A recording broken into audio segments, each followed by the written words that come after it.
The dress was ready before I was. That is the part I remember most. Not the food, not the guests, not the bishop's voice filling the house for hours. Not even Daniel standing across the room in his black suit, looking more like a stranger than the boy I thought I knew. I remember the dress. Plain black, pressed flat, hanging on the wooden peg beside my bed like it already knew where I was going. My mother had worked on it for weeks. She checked every seam. She fixed the sleeves twice. She made sure the hem was low enough, the collar high enough, the waist loose enough, the fabric plain enough. She prepared everything. My dress, my shoes, my prayer covering, the meal, the benches, the jars of beets, the pies cooling near the window. She prepared the whole house for my wedding. But she never prepared me for what would happen after everyone went home. My name is Sarah, and this is Beyond the Bonnet. I grew up Old Order Amish, where girls were taught how to become wives long before we were taught what marriage actually meant. We knew how to bake bread before we knew our own bodies. We knew how to care for babies before anyone explained how babies began. We knew how to obey a husband before anyone told us what a husband might ask. And on the morning of my wedding, I realized something that still hurts to say. Every woman around me knew what I was walking toward, and not one of them told me the truth. If you have ever been dressed for a life you did not understand, stay with me. Because this is the story of the day my mother prepared my wedding dress, but left me completely unprepared for my wedding night. I woke before sunrise. The room was dark except for a thin gray line under the curtain. For a moment, I lay still and listened. The house was already moving. My mother's steps in the kitchen, the scrape of a chair, the soft clink of dishes. My younger brothers whispering near the stove until my father told them to quiet down. Outside, I heard wagon wheels over frozen ground. Someone had arrived early. I did not move. I wanted time to stop right there, while I was still in my own bed, still my father's daughter, still not Daniel's wife. Then my mother opened the bedroom door. She did not knock. Amish mothers did not knock on daughters' doors. Privacy was not something girls owned. It was something adults decided you deserved, and most of the time, they decided you did not. "You're awake," she said. I nodded. She crossed the room and touched the dress, not me. That small thing has stayed with me. Her first concern was not my face, not my hands, not whether I had slept. The dress.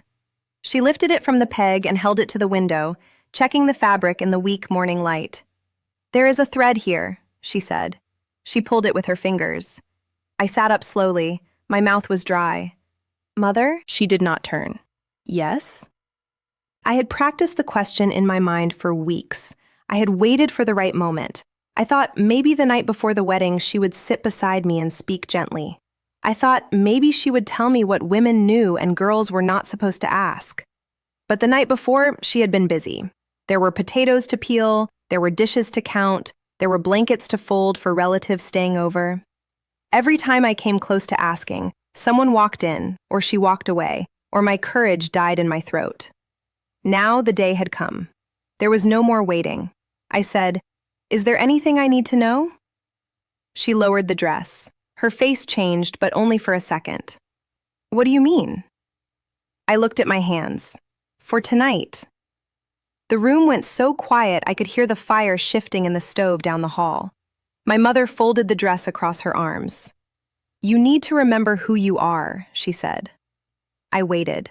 That was not an answer. She continued, "You are a daughter raised properly. You will be a wife now. A wife does not bring shame to her husband." I swallowed. "What if I don't know what to do?" She looked toward the door like she was afraid the walls might hear me. "You'll know enough." But I didn't. That was the truth. I did not know enough. I knew pieces, whispers, warnings, half sentences that stopped when I entered a room. I knew married women sometimes walked differently after their weddings. I knew girls giggled about things they did not understand. I knew babies came after marriage, and I knew shame came before it. But I did not know what a wedding night was supposed to feel like. I did not know whether fear was normal.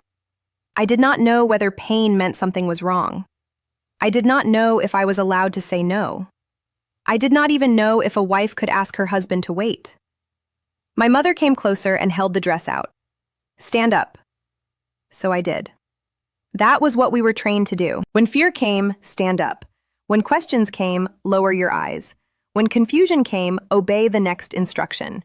She helped me into the dress. The fabric was cold against my skin. Her fingers moved quickly over the buttons at the back. She had buttoned my dresses since I was little, but that morning her hands felt different, careful, distant, like she was dressing me for something she did not want to remember. When she finished, she stepped back and looked me over. "You look proper," she said. "Not beautiful, not happy, not ready. Proper." That was what mattered. My grandmother came in next. She carried my white prayer covering in both hands. She had starched it herself. It was crisp and perfect, shaped exactly the way our district expected. She placed it over my hair and pinned it under my chin. The pins pulled at my scalp. I winced. Grandmother noticed. "A bride must learn stillness," she said. I looked at her reflection in the small mirror. "Were you afraid on your wedding day?" Her hands stopped. My mother turned sharply. Grandmother's mouth tightened. "Girls today ask too much." That was the end of that. Girls today. As if asking for truth was a modern sickness. As if fear had not existed in their time. As if their silence had made them holy instead of lonely. By mid-morning, the house was full. Women moved through the kitchen in dark dresses and white coverings. Their hands were busy, but their eyes kept finding me. Some looked proud. Some looked sad. Some looked away too quickly. That was when I began to understand that every married woman in that house knew something I did not. And they were all pretending not to. My cousin Miriam came into the pantry while I was standing there alone, trying to breathe. She had been married the year before. She had a baby now, a little boy with round cheeks who always slept against her shoulder during church. Before her wedding, Miriam had laughed easily. Afterward, her laughter became smaller. I had noticed but never asked why. She closed the pantry door behind her. For one moment, we were hidden behind shelves of flour and jars of peaches. She looked at me and whispered, "Are you frightened?" I nodded before I could stop myself. Her eyes softened. That softness almost broke me.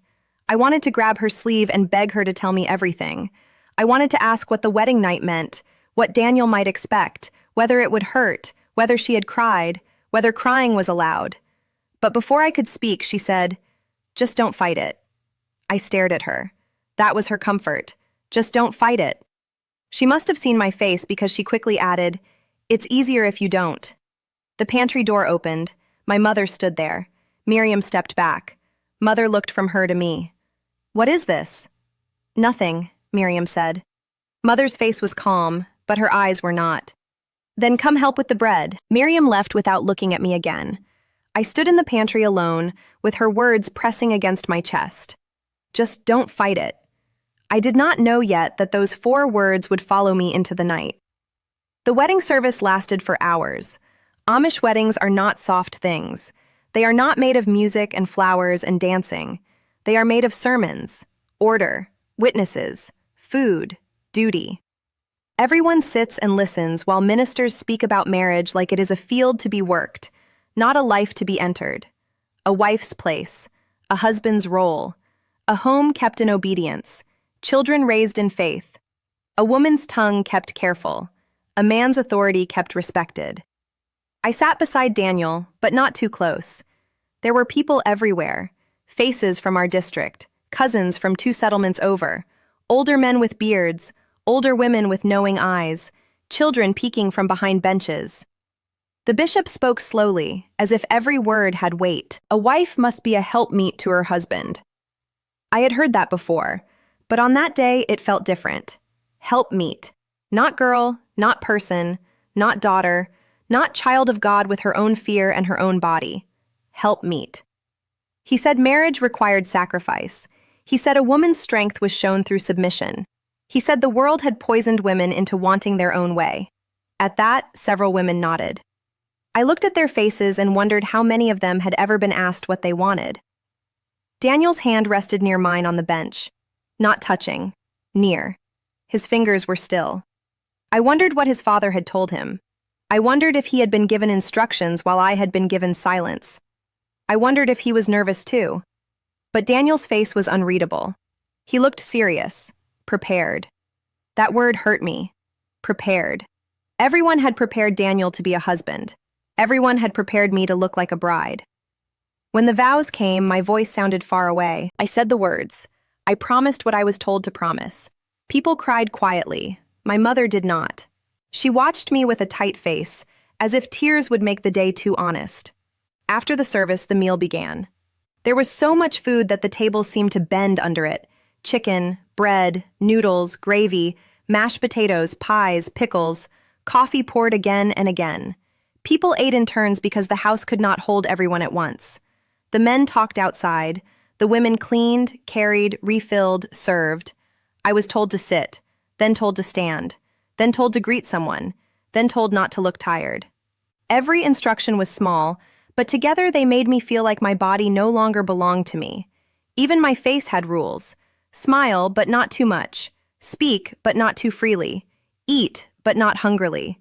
Look at Daniel, but not boldly. Be happy, but remain humble. Be a bride, but do not appear proud.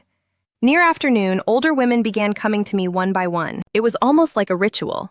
One said, "Keep his shirts mended." Another said, "Never let him come home to a cold meal."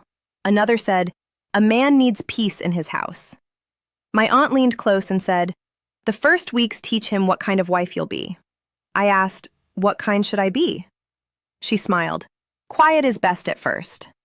Quiet is best. That was another gift they gave me. Not truth. Quiet.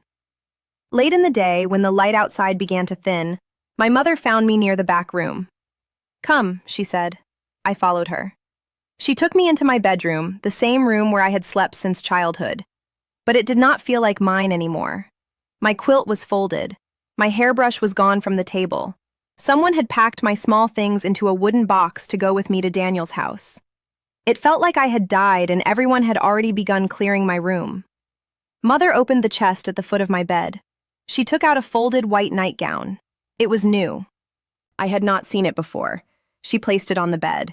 My face burned. She smoothed it with both hands. "You will wear this tonight." I could not look at it. I said, "Mother, please." That word came out before I knew I was going to say it. Please. She looked at me then, really looked. And for a second, I saw fear in her face. Not fear of me, fear of memory. I whispered, "Tell me what happens." Her eyes hardened, but her mouth trembled once.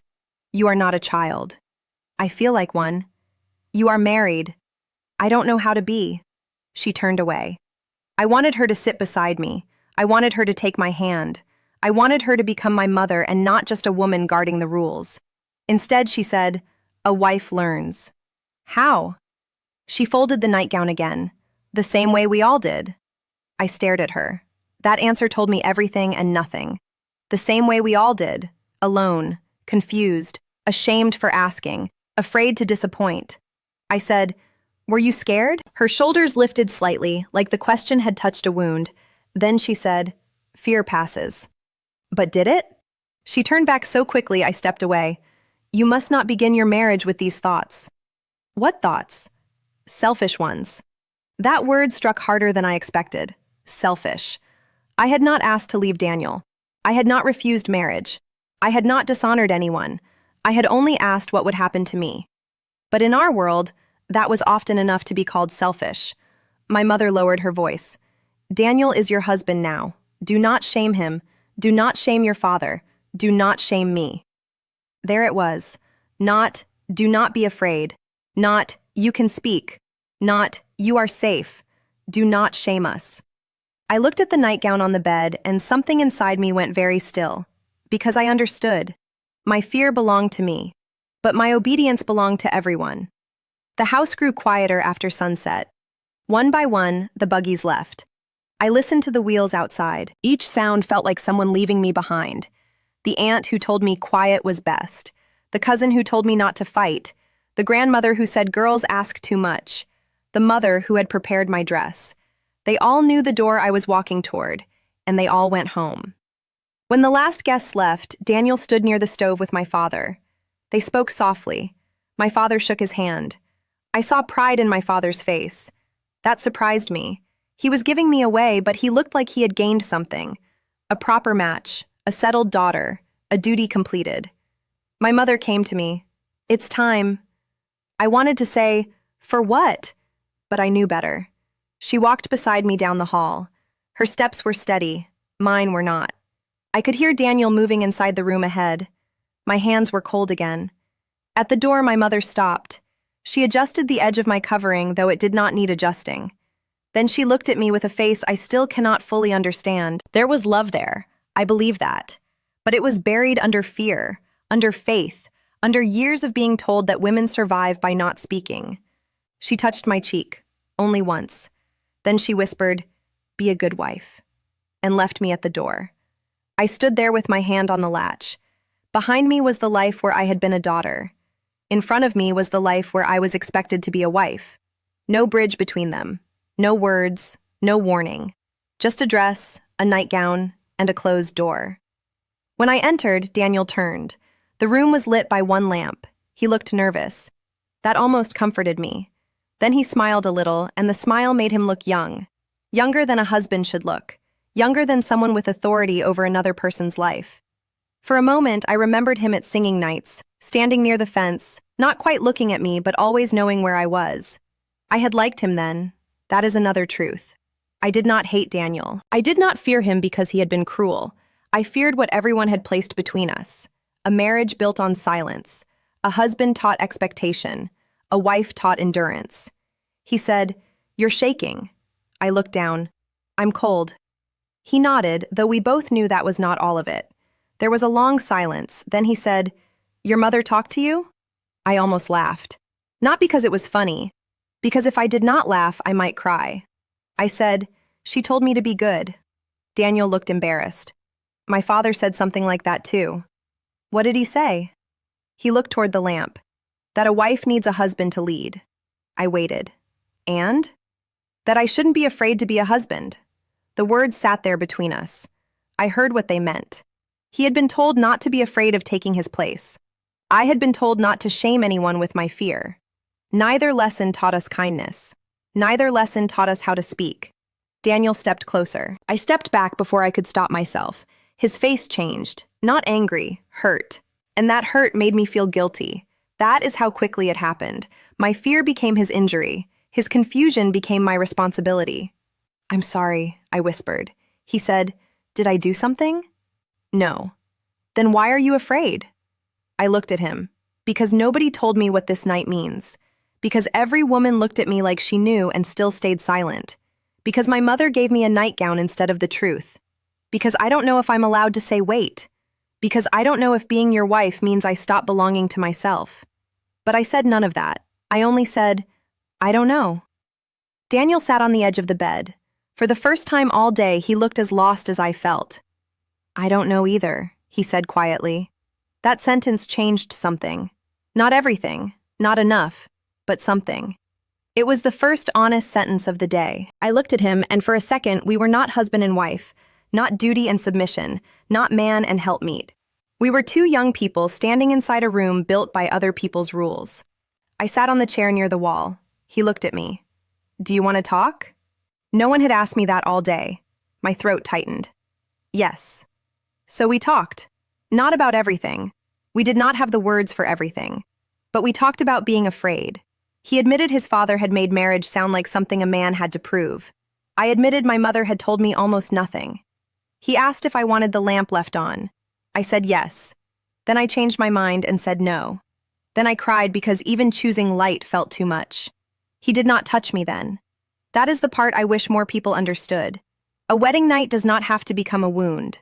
But silence makes it dangerous. Ignorance makes tenderness harder. Shame makes even kindness feel uncertain. That night was not perfect. It was still frightening. I still felt unprepared. There were still moments I did not understand and feelings I did not have names for. But the thing that saved me from breaking completely was not a rule. It was one honest question. "Do you want to talk?" One question. That was all my mother had needed to ask. That was all any woman had needed to offer. The next morning, I woke before Daniel. The house was quiet. For a moment, I did not know where I was. Then I saw my black dress folded over the chair, the dress my mother had prepared so carefully. I touched the sleeve. The fabric was rough under my fingers. I thought about every stitch, every correction, every hour she spent making sure I looked right to everyone else. And I wondered what might have happened if she had spent even 10 minutes preparing my heart. When we returned to my parents' house later that day, my mother was in the kitchen. She looked at me quickly, searching my face. I knew what she was looking for. Proof. Not proof that I was happy, proof that I had not caused trouble. She asked, "Did you sleep?" I said, "A little." She nodded. Then she turned back to the dough. That is how it is at first. I watched her press her hands into the flour. I wanted to ask her again, "Was it like this for you? Did your mother leave you alone too? Did you also stand at a door with no words?" But I did not ask. Not then. I was still too trained. Years later, after I left the Amish, that question came back to me again and again. Not only what happened to me, but what had happened to my mother. Because silence is rarely born in one generation. It is handed down.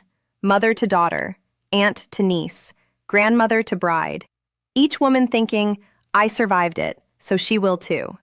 But survival is not the same as love, and silence is not the same as protection. My mother thought she was helping me by making sure my dress was proper. She thought if I looked ready, I would become ready. She thought if I obeyed, the fear would pass. Maybe that is what her mother taught her. Maybe that is all she had. But I needed more than fabric. I needed words. I needed someone to tell me that fear does not make a bride sinful, that a wife is still a person, that marriage should not begin as a test a girl is too ashamed to fail. I needed someone to say, "Your body is not a mystery meant to frighten you." No one did. So I am saying it now. For every girl who was prepared for a ceremony but not a life. For every woman who was told to be good when she needed to be comforted.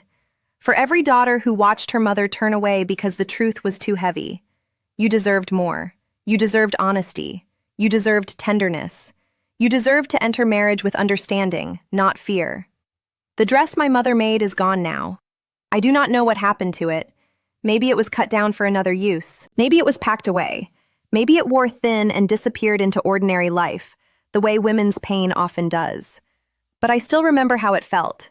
Heavy, plain, perfectly made, and completely unable to protect me. My mother prepared my dress. She prepared the food. She prepared the house. She prepared me to look like an Amish bride, but she never prepared me for the moment I would have to become a wife. That is why I tell this story. Not because I want revenge, not because I want to shame her, but because silence only ends when someone finally says what everyone was afraid to say. This is Sarah. This is Beyond the Bonnet. And these are the stories Amish women were never allowed to tell.